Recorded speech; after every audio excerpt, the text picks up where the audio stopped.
Hello, everyone. My name is Joshua Wilkerson, and I'm currently a student at the University of Southern Mississippi in Dr. Parker's IT 380 class.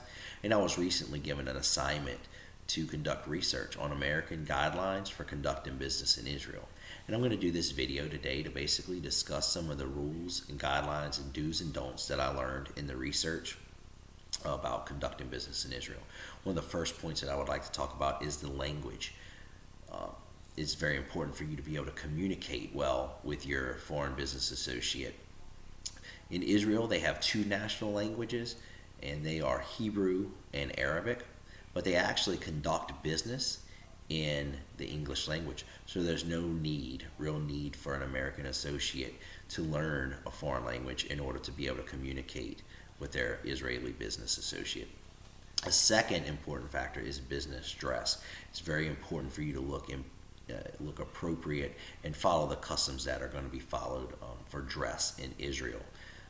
Israeli business dress is actually a casual business dress. It's business casual. But for your first meeting, the American associates want to make sure that, as for men, that they're wearing a suit and tie, and the women a designer dress and pant or a pantsuit combination. You want to look a little more appropriate. As for your second meeting, or as you become more comfortable with your Israeli business associate, you can tend to dress a little more business casual, but you still want to keep in mind that you want to use your country's high-end business casual when dressing. As far as Israeli business dress, for inside professionals, the men will generally wear a jacket with a long sleeve, open collared shirt and dress slacks, and the women, again, will wear a designer dress or designer pantsuit combination. For your outside professionals in Israel, the men will generally wear a polo short sleeve shirt or a long or short sleeve fabric shirt with cotton trousers, and the women will actually wear not a formal dress, but a dress or a blouse and pants. That is not formal. But one thing is, in Israel, they have a lot of religious populated areas, and if American associates are going to be conducting business in those religious areas, the men want to make sure that they wear a dark jacket with an open collared white long sleeve shirt, dark dress slacks, and dark shoes, and the women want to make sure that they wear a non-revealing clothing with a sleeve that goes past the elbow at least, and a dress that goes past the knees or to the ankle. It's important to dress that way when you're conducting business in those religious areas, so that you don't offend your business counterparts.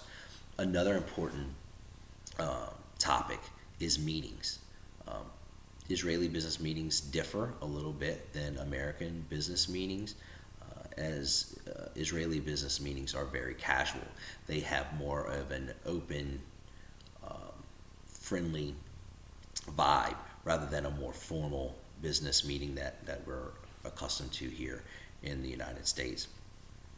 Israeli business people, they like to multitask, so they will more than likely schedule a lot of different meetings or a lot of different appointments on that day. So it is very common for your Israeli business associate to be 15 to 20 minutes late for the meeting that they have with you, but it is very important for you to be prompt or even early for your meeting.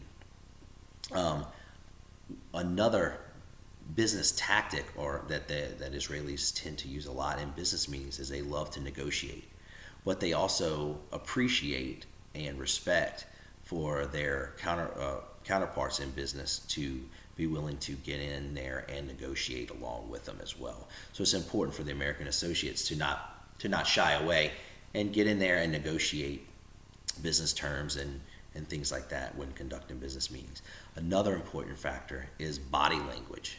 You need to be able to interpret body language, because a lot of times people will communicate using their body language.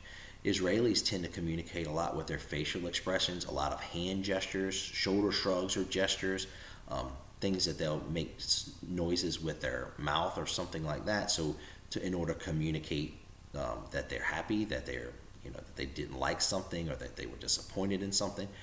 Another thing that's different in Israel is the business people will tend to invade your personal space when they're speaking with you. They tend to get very close when they speak, and they will also put their hand on your arm or your shoulder when they're communicating with you in order to make the conversation a little more engaged. It's very important for the American associates because we're not used to people invading our personal space.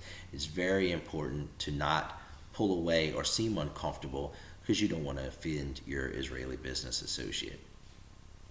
Another thing is gifts. If you're going to have a meeting and you want to bring a gift to your Israeli business associate, promotional items, pins, desk items, those are appropriate to give, but you want to make sure that you reserve those for when you become more on a comfortable basis with your Israeli business associate. You don't want to give that for the first meeting. Also, if they invite you to your house, it is appropriate for you to bring flowers, chocolates, cakes, or even a dish for the dinner if they invite you to dinner. But it is not appropriate due to a lot of the religious customs that are practiced in Israel for you to bring alcohol, because a lot of Israelis do not consume alcohol or have it in their home. So there's some other business customs that are important to learn and be familiar with. Certainly not all of them, but in Israeli business culture and social culture, they practice equal rights for women and men, and they're not really strict on the hierarchy of businesses. Yes, they have managers and things like that, but all of the employees are willing, or it's well received for them to give their viewpoint or their opinion.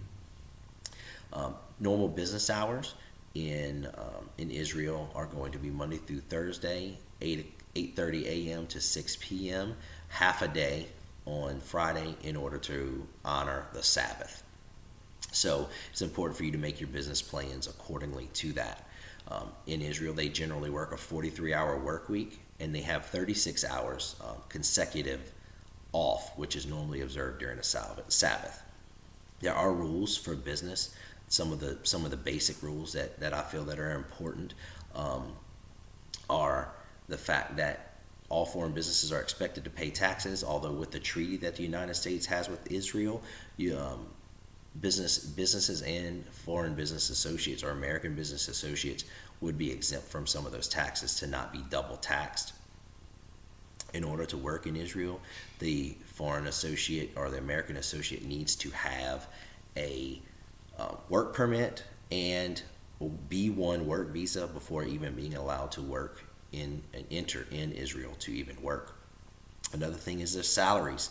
Salaries are low compared to Europe and North America, but the cost of living in Israel tends to be a little higher than in a lot of countries. The average salary for Israel is 35,000 shekels per year, and your higher end of salary is going to be your doctors, lawyers, business managers, and that's going to be in the range from 120,000 to 70,000 shekels a year. Now, the shekel is only worth 28 cents to the U.S. dollar. So the Israeli shekel is only about worth 1/4 of what our U.S. dollar is. They have 9 days paid vacation, generally like we have, 1 to 3 weeks of vacation, paid sick time, and things like that. So a lot of their benefits that they observe are similar to in what we observe here in America. I hope this was helpful. It's certainly not everything. So if you're going to conduct business in Israel, you want to make sure that you learn more information before going over there to actually conduct business. But this gives you some of the basic do's and don'ts. Hope you enjoyed the video. Thank you.